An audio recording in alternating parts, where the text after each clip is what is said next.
London Breed Center won a tight June 5 election and will be San Francisco's first black female mayor. London Breed will not be the first female mayor of San Francisco. That was Democrat Dianne Feinstein, in 1978, nor will she be the first black mayor of the city.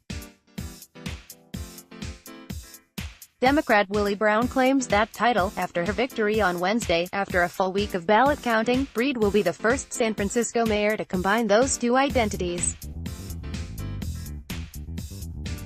She will ascend to the mayor's office at a precipitous time. Some of the city's natives feel their historically diverse home becoming less and less so.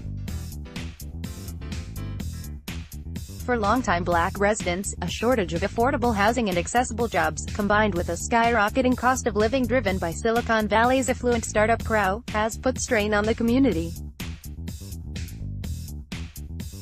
Many have left. I can go several hours without seeing another black person, depending on where I am and what I'm doing, San Francisco Black Community Matters President Sean Haynes told HuffPost. When I was young, that was not an issue or a concern because everywhere I went, there was somebody I could identify with. He said the city attracts people from all across this entire world, creating a population that melds global cultures. A third of its residents are Asian American.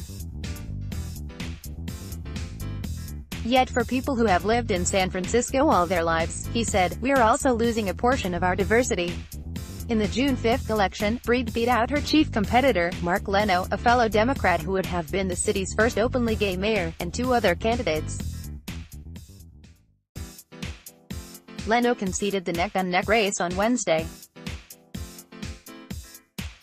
As the president of the San Francisco Board of Supervisors, Breed became acting mayor in December after the sudden death from cardiac arrest of Mayor Ed Lee, a Democrat who had served in the role since 2011. She was replaced as interim mayor after announcing her candidacy to fill the rest of his term, which ends in 2020.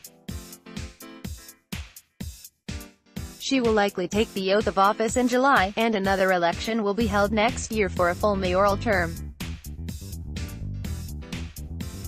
To Black Young Democrats President Devonte Graham, her election is an inspiring moment for the black community. Every kid is looking up today, Graham told HuffPost.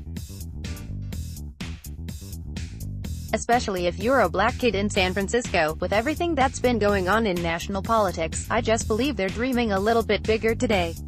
The city's black population soared in the first half of the 20th century as people left the South for greener pastures. For a time, San Francisco was home to the Harlem of the West, otherwise known as the city's Electric Fillmore District, where you might have spotted Dizzy Gillespie or John Coltrane. Yet the black population has slowly dropped off in San Francisco since the 1970s, when it stood at 13%. Now just about 5% of the city's residents are black, according to local Fox affiliate KTVU. Haynes puts the estimate even lower, around 3%. Breed is one of them.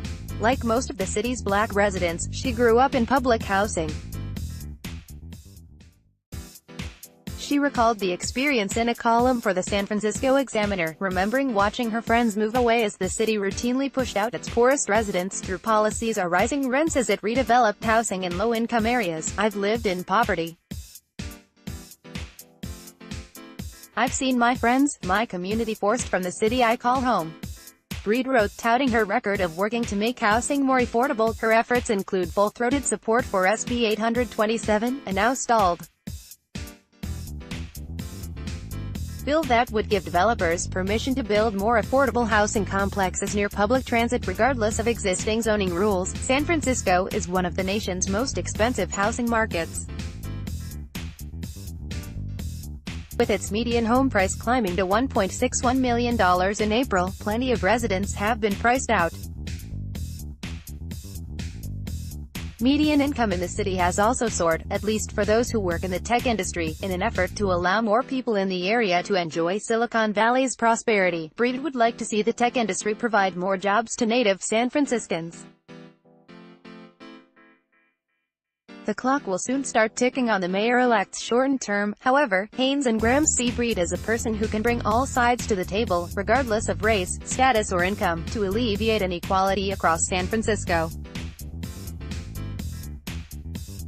You have everybody under the rainbow in your city, and you have to create a message that resonates with the majority, and she was capable of doing that," Haynes said.